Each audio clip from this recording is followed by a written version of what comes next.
અમદાવાદમાં આગામી જાન્યુઆરી મહિનામાં ફ્લાવર શો યોજાવાનો છે। ફ્લાવર શોના ટિકિટના દર પણ નક્કી કરી દેવાયા છે। સોમવારથી શુક્રવારે 12 વર્ષથી ઉપરના લોકો માટે 80 રૂપિયા ટિકિટનો દર નક્કી કરાયો છે। શનિવાર, રવિવાર અને જાહેર રજાના દિવસે 100 રૂપિયા ટિકિટનો દર નક્કી કરાયો। એએમસી સ્કૂલના બાળકો માટે તમામ દિવસ ફ્રી છે। આ સાથે જ એએમસી સિવાયની સ્કૂલો માટે સવારે 9 થી 1 વાગ્યા સુધી 10 રૂપિયા જેટલો ચાર્જ વસૂલવામાં આવશે અને પ્રાઇમ ટાઈમ સ્લોટ્સ માટે પણ સમય ફાળવવામાં આવ્યો છે। સવારે 8 થી 9 અને રાત્રે 10 થી 11 નો સમય ફાળવવામાં આવ્યો છે। પ્રાઇમ ટાઈમ સ્લોટ્સની કિંમત 500 રૂપિયા રહેશે। 12 વર્ષથી નીચેના તમામ બાળકો માટે ફ્રી એન્ટ્રી છે અને દિવ્યાંગો અને સૈનિકો માટે પણ ફ્રી એન્ટ્રી રહેશે।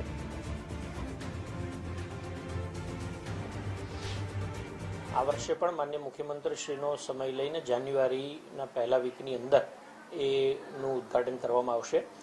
આજે રિક્રિએશન, હેરિટેજ અને કલ્ચરલ કમિટીની જે મિટિંગ મળી હતી એની અંદર ફ્લાવર શોના જે ટિકિટના દર છે એ સંદર્ભેનું કામ હતું।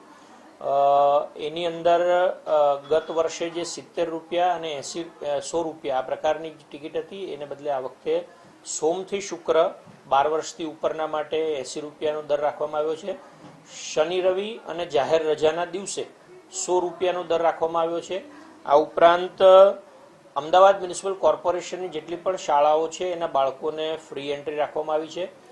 એએમસી સિવાયના જે સ્કૂલો છે એના બાળકો માટે સોમથી શુક્રવાર સવારે 9 થી 1 દરમિયાન 10 રૂપિયાની ટિકિટ રાખવામાં આવી છે। પ્રાઇમ સ્લોટ જે ગત વર્ષે આપણે ઇન્ટ્રોડ્યુસ કર્યો હતો એને આ વખતે યથાવત રાખ્યો છે। સવારે 8 થી 9 અને રાત્રે 10 થી 11 આ પ્રાઇમ સ્લોટની ટિકિટ 500 રૂપિયા રાખવામાં આવી છે। 12 વર્ષ કે તેનાથી નીચેના બાળકો એની એન્ટ્રી ફ્રી છે। આ ઉપરાંત તમામ પ્રકારના દિવ્યાંગ લોકો અને સૈનિકો માટે એમનું જે ઓળખપત્ર બતાવી અને એમને એન્ટ્રી એમની ફ્રી રાખવામાં